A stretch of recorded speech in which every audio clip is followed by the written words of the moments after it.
Hey everybody, this is Guy with Survive and welcome to the end of our shop. This area will soon be our filming area.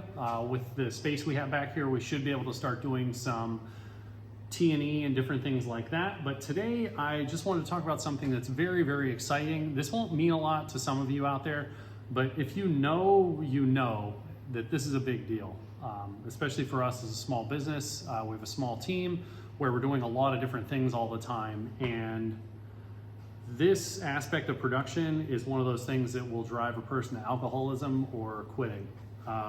It's knife sharpening. So this morning I just wanted to take a look at what we're doing now and explain what is occurring. We've been called out for having some really, really sharp edges, most especially recently, and people are really happy with the consistency of them and the sharpness out of the box. And I just wanted to go ahead and explain that now because we've been doing this a while. I think we've done a little over 1,000 knives, so we've definitely proofed this process out. And today I would like to announce that we are finally to a spot where, on a production level at least, I am no longer hand sharpening.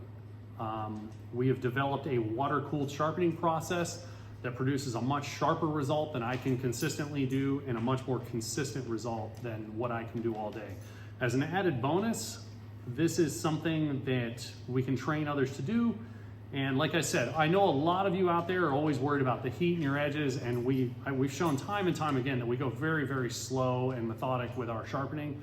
But with this added step now, we have fully water-cooled sharpening, and I'm just so excited about that. Ellie, if you can come in here and just look at what we're doing.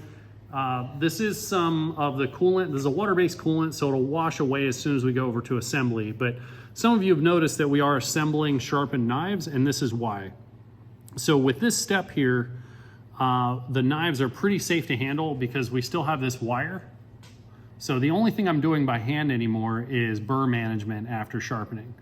So we get in there, we sharpen, we can confirm that we have a wire, all of our symmetry is really good, side to side, that everything is exactly how it should be. And this will allow us to hire somebody to be able to do the sharpening in a much more controlled way that isn't going to drive them insane. So if we can do anything better than we could with a human using a machine, that's where we're going to move with that. We like the craftsmanship, but the quality to me is our first goal, is really just driving quality all around in every aspect of this knife that you receive.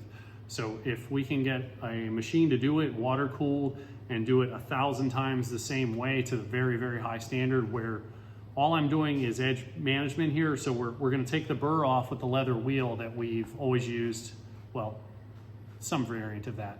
So I'm still 100% visually inspecting and checking everything along the way. But that first really time-consuming, tedious step we can now do with a machine operator on a piece of equipment where everything is exactly how it should be, and it's very consistent. I know I'm saying that a lot, but this is just exciting.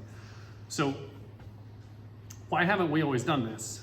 And this is where we talk about quality, and we've had some production delays, and especially working with other people. I've known for a while now where this needed to go to be able to do what we need to produce something really nice in a way that's not driving us all crazy. So we are driving ourselves mad here in the beginning, so that now that we're starting to look at hire people and ramp up, that we have our production processes in place. And then we're just really dialing in a few little things that I can see where we can improve efficiency in a few areas. But otherwise, things are going really, really well. And so developing this, we're able to now do this process because all of our bevel grinding is mathematically accurate, and our grinding is so tight that when we go to sharpen these, we know where the edge is going to be, so that we can do that with really high uniformity and do something very, very nice. Just so much better than I could do by hand, or anybody I've seen, unless you're putting a ton of time into one edge, what anybody is typically capable of doing by hand. So I just wanted to talk about that this morning because I'm really proud of the team here. We just keep driving this forward, and all these things are really starting to pay off now, and I'm happy to be settled into our final location and just starting to implement these ideas.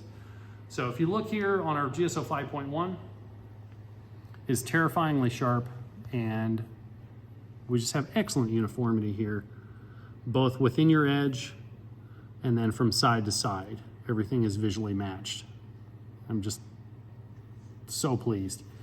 And then that also, things like our Scandi. If you notice little things in our Scandi, that is just off the machine. And then again, we're just gonna come through there, lightly touch it to remove the burr, and it's just terrifyingly sharp and bites nice and deep. A little dust on that side, but. So yeah, we gotta get back to work, but I just wanted to talk about that really quickly. Obviously, we spent some time and money to figure this out so that we can have a more clear and smoother path forward. So we did all the hard stuff up front so that now we can focus on workflow and just getting product out the door and knowing that we're doing that consistent, excellent job. So yeah, we've got a few other things to share with you this week and in the coming weeks, but yeah, just wanted to share that with you, and I hope some of you found that interesting. So we'll talk to you again soon, and yeah, I guess we're getting into some assembly here, so we'll start having some shipping labels this week. But anyway, you guys have a great day, and we'll talk to you again soon.